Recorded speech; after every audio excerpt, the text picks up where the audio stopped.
அகிலம் நியூஸ் நேயர்களுக்கு வணக்கம். இன்றைய காலை நேர தலைப்பு செய்திகள். எத்தனை சட்டங்கள் இயற்றினாலும், எத்தனை நிறுவனங்கள் உருவாக்கப்பட்டாலும் அவற்றை வழிநடத்துபவர்கள் சரியாக செயற்படாவிட்டால் குடிமக்களுக்கு நீதி நிலைநாட்டப்படாது என்று ஜனாதிபதி அனுரகுமார திசாநாயக்க தெரிவித்துள்ளார். மக்களால் ஸ்தாபிக்கப்பட்டுள்ள அதிகாரத்தை பயன்படுத்தி மக்களுக்கு நீதி வழங்கப்படாவிட்டால் அந்த அதிகாரம் பயனற்றதாகிவிடும் எனவும் ஜனாதிபதி சுட்டிக்காட்டியுள்ளார். பண்டார்நாயக்க ஞாபகார்த்த சர்வதேச மாநாட்டு மண்டபத்தில் நேற்று நடைபெற்ற 2024 சர்வதேச ஊழல் எதிர்ப்பு தின தேசிய நிகழ்வில் ஜனாதிபதி அனுரகுமார திசாநாயக்க இதனை தெரிவித்துள்ளார். வருடா வருடம் ஊழல் மோசடிகள் அதிகரித்து வருவதாகவும், அடுத்த வருடம் ஊழல் மோசடிகள் குறைக்க முடியாவிட்டால் சர்வதேச தின கொண்டாட்டங்களை நடத்துவதில் எந்தவித பயனுமில்லை என்றும் ஜனாதிபதி மேலும் சுட்டிக்காட்டியுள்ளார். நாடாளுமன்ற உறுப்பினர் ராமநாதன் அர்ஜுனா மீண்டும் யாழ் போதனா வைத்தியசாலைக்கு குழப்பம் விளைவிக்க வருவாரெனின் வாசலிலேயே வைத்து பாதுகாப்பு உத்தியோகர்களால் அவர் போலீசாரிடம் ஒப்படைக்கப்படுவார் என்று யாழ் போதனா வைத்தியசாலையின் பணிப்பாளர் வைத்தியர் தங்கமுத்து சத்தியமூர்த்தி தெரிவித்துள்ளார். யாழ் போதனா வைத்தியசாலைக்கு வருகை தந்த நாடாளுமன்ற உறுப்பினர் அர்ஜுனா தான் தற்போது ஒரு நாடாளுமன்ற உறுப்பினர் என்றும் தன்னை சார் என்று அழைக்குமாறும் கூறி எம்மோடு முரண்பட்டார். அவரை சார் என்று அழைக்க முடியாது என்று பதிலளித்ததற்கு என்னை யாழ் போதனா வைத்தியசாலையின் பணிப்பாளர் பதவியிலிருந்து அகற்றுவேன் எனவும் நாடாளுமன்றத்துக்கு அழைத்து கேள்வி கேட்பேன் என்றும் அவர் குறிப்பிட்டார். அத்தோடு யாழ் போதனா வைத்தியசாலைக்குள் உள்நுழைந்து நாடாளுமன்ற உறுப்பினர் அர்ஜுனா குழப்பம் விளைவிப்பதற்கு இடமளிக்க முடியாது. மீண்டும் ஒருமுறை அவர் யாழ் போதனா வைத்தியசாலைக்கு குழப்பம் விளைவிக்க முற்படுவாராயின் அவர் வாசலிலேயே வைத்து தடுத்து நிறுத்தப்பட்டு பாதுகாப்பு உத்தியோகர்களால் போலீசாரிடம் ஒப்படைக்கப்படுவார் எனவும் அவர் குறிப்பிட்டுள்ளார்.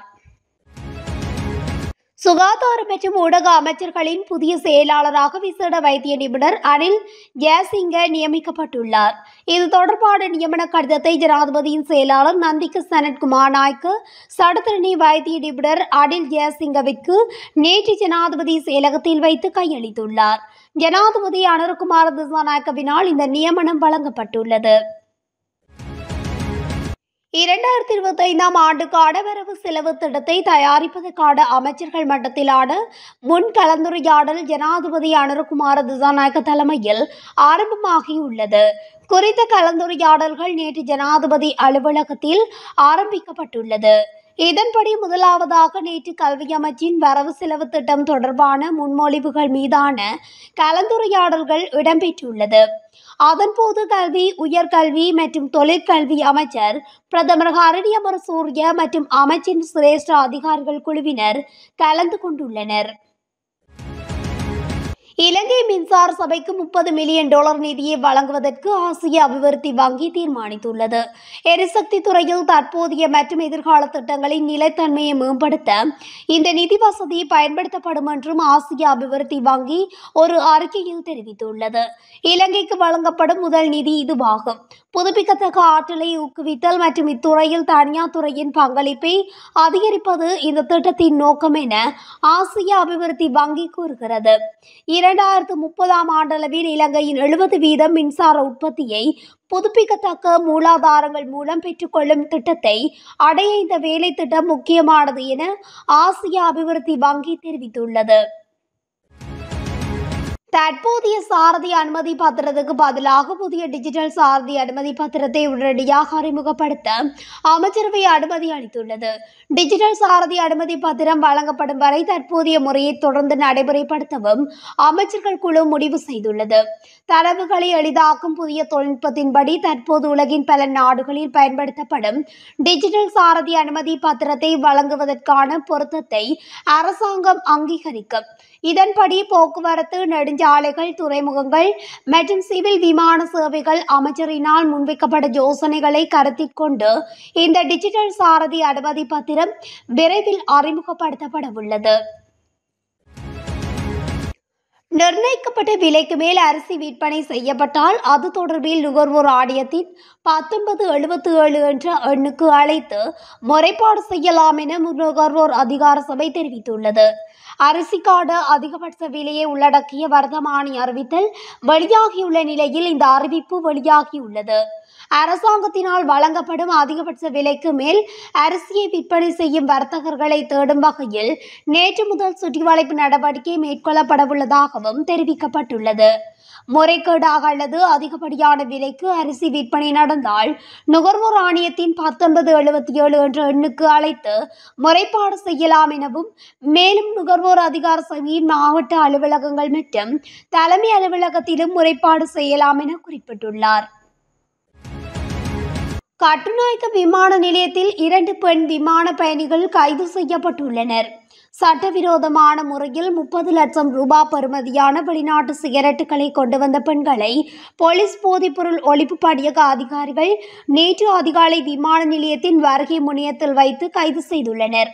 சந்தேக நபர்கள் இருவரும் துபாயில் வீட்டு படிப்பெண்களாக சென்றிருந்த போது அவர்களுக்கு வேலைவாய்ப்பு கிடைக்கவில்லை என தெரிவிக்கப்படுகிறது. இலங்கை தூதரகம் மற்றும் குடிவரவு திணைக்கள அதிகாரிகள் அவர்களை தற்காலிக கடவுச்சீட்டின் கீழ் இலங்கைக்கு அனுப்பி வைத்துள்ளனர். இதன்பொழுது வெளிநாட்டில் தயாரிக்கப்பட்ட மென்செஸ்டர் ரக 20,000 சிகரெட்டுகள் அடங்கிய 100 சிகரெட் பெட்டிகள் அவர்களது பயணப்பொதிகளில் மறைத்து வைக்கப்பட்ட நிலையில் கட்டுநாயக்க விமான நிலையத்தை வந்தடைந்தன.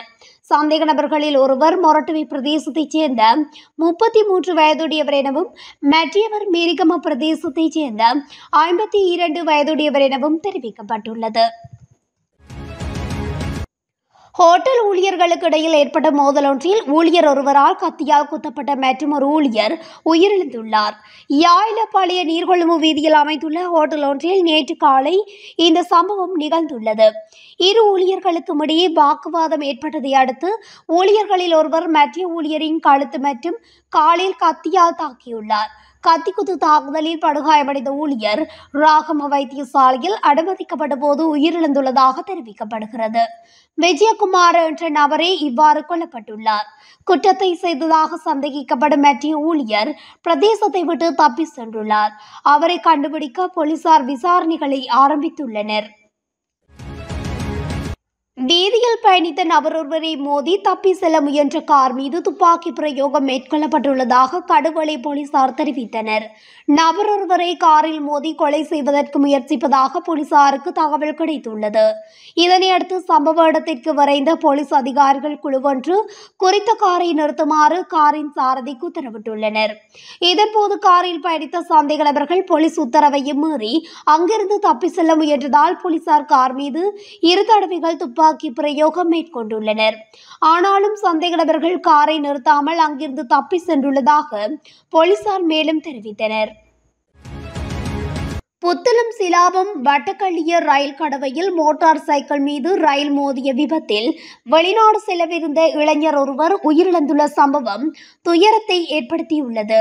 சம்பவத்தில் சிலாபம் வட்டக்கள்ளிய பகுதியைச் சேர்ந்த 18 வயதுடைய தினுக சசேந்திர பெரேரா என்ற இளைஞனே இவ்வாறு உயிரிழந்துள்ளார். இந்த விபத்தில் படுகாயமடைந்த மற்றொரு இளைஞர் தீவிர சிகிச்சை பிரிவில் சிகிச்சை பெற்று வருகிறார். எதிர்வரும் 36 மணித்தியாலங்களுக்கு வடக்கு, வடமத்திய மற்றும் கிழக்கு மாகாணங்களிலும் காலி மற்றும் மாத்தறை மாவட்டங்களிலும் மழை அல்லது இடியுடன் கூடிய மழை பெய்யக்கூடும் என அறிவிக்கப்பட்டுள்ளது.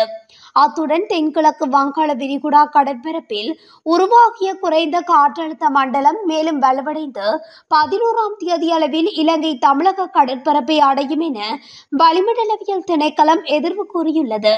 அதேவேளை மேல் சப்ரகமு மாகாணங்களிலும் காலி, மாத்தறை மாவட்டங்களிலும் சில இடங்களில் 75 மில்லிமீட்டர் அளவான ஓரளவு பலத்த மழை வீழ்ச்சி எதிர்பார்க்கப்படுகின்றது.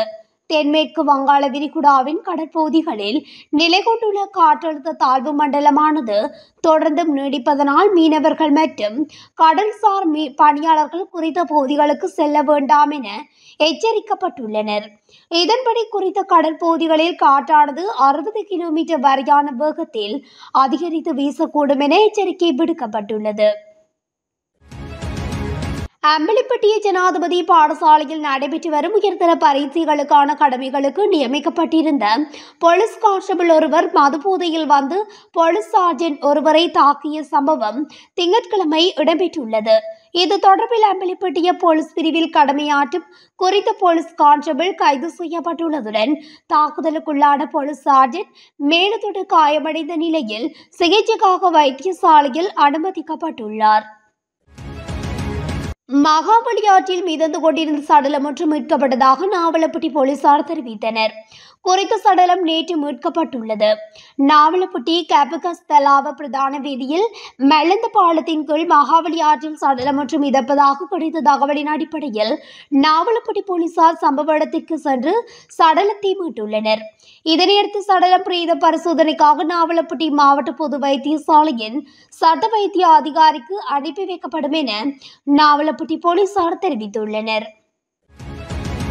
புத்தளம் நுரைச்சோலை பகுதியில் இளைஞர் ஒருவர் மோட்டார் சைக்கிளில் தவறுதலாக விழுந்த நிலையில் பின்னால் வந்த வாகனம் மோதி விபத்துக்குள்ளாகி ஸ்தலத்திலேயே உயிரிழந்துள்ளார். குறித்த விபத்து சம்பவம் நுரைச்சோலை ஆண்டாங்கனி பகுதியில் நேற்று இரவு இடம்பெற்றுள்ளது. பாலாவியிலிருந்து கட்படி நோக்கி தந்தையும் மகனும் மோட்டார் சைக்கிளில் சென்றுள்ளனர். இதன்போது பின்னால் அமர்ந்திருந்த மகன் தவறுதலாக கீழே விழுந்துள்ளார். இந்நிலையில் பின்னால் வருகை தந்த வாகனம் விபத்தை ஏற்படுத்திவிட்டு வாகனத்தில் பயணித்தவர்கள் தப்பி சென்றுள்ளனர். இவ்வாறு உயிரிழந்த இளைஞர் கட்படி குறிஞ்சிப்பட்டி பகுதியைச் சேர்ந்த 23 வயதுடையவர் என போலீசார் தெரிவித்துள்ளனர். உயிரிழந்தவரின் சடலம் புத்தளம் ஆதார வைத்தியசாலையில் பிரேத அறையில் வைக்கப்பட்டுள்ளதுடன் தந்தை போலீசாரினால் கைது செய்யப்பட்டுள்ளார்.